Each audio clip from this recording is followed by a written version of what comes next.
सांगलीच्या खानापूर विटा विधानसभा मतदार संघातून सुहास बाबर यांच्या उमेदवारीचे स्पष्ट संकेत श्रीकांत शिंदेंनी दिलेत। प्रचाराची दहीहंडी फोडल्याचं यावेळी बोलताना श्रीकांत शिंदे म्हणाले, तर सुहास बाबर यांच्या पाठीशी खंबीरपणे उभं राहावं असं आवाहन देखील त्यांनी केलंय। जागा वाटप ठरलं नसताना उमेदवारीचे संकेत दिल्यानं त्यामुळे महायुतीत वादाची ठिणगी पडण्याची शक्यता आहे।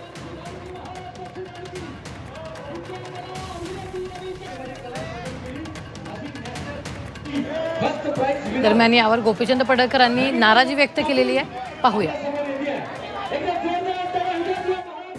भाजप आमदार गोपीचंद पडळकर सध्या आपल्या सोबत आहेत, आपण त्यांच्याशी बातचीत करणार आहोत। तर सुहास बाबर यांच्या नावाची घोषणा काल दहीहंडी दरम्यान श्रीकांत शिंदे यांनी केलेली आहे, तर हे तुम्ही कसं बघत आहात? बघा, त्यांनी काल घोषणा केली, ह्यामध्ये काही विशेष नाही आहे, ती सीट त्यांच्याकडेच आहे, त्यामुळं आम्हाला त्याचं काय फार विशेष वाटतंय असं काही कारण नाही।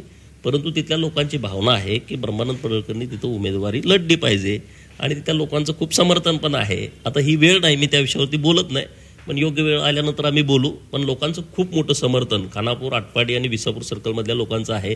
तुम्ही तिथं जाऊन माहिती घेतल्यानंतरही तुमच्या लक्षामध्ये येईल की आता परिस्थिती पूर्णपणे खानापूर मतदारसंघाची वेगळी आहे आणि त्याच्यावरती आम्ही योग्य वेळी भूमिका घेऊ। त्या ठिकाणी त्या मतदारसंघामध्ये समन्वय आहे भाजप आणि सेनेच्या पदाधिकाऱ्यांमध्ये? कुठलाही कधी समन्वय नव्हता, कालही नव्हता, आजही नाही, उद्या होईल अशी काही शक्यता नाही।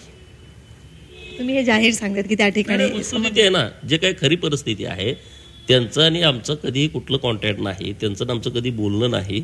सत्तेमध्ये आल्यानंतर कधी शिवसेनेने तिथल्या भारतीय जनता पार्टीच्या कार्यकर्त्यांना कधी विश्वासात घेतलं, ही वस्तुस्थिती आहे। म्हणून तुम्ही शेवटपर्यंत अपेक्षा सोडणार नाही? अजून पार्टीकडे मागितलेली नाही, तिथं आता काय करायचं कसं करायचं ते आम्ही लोकांशी बोलून ठरवू, पण तिथं आम्हाला भूमिका घ्यावी लागेल हे निश्चित, कारण आम्ही अपमान सहन करणार नाही, अन्याय सहन करणं आमचा स्वभाव नाही। आम्ही आमच्याशी बातचीत केल्याबद्दल। व्हिडिओ जर्नलिस्ट निलेशसह सीमा आढे, झी 24 तास, मुंबई।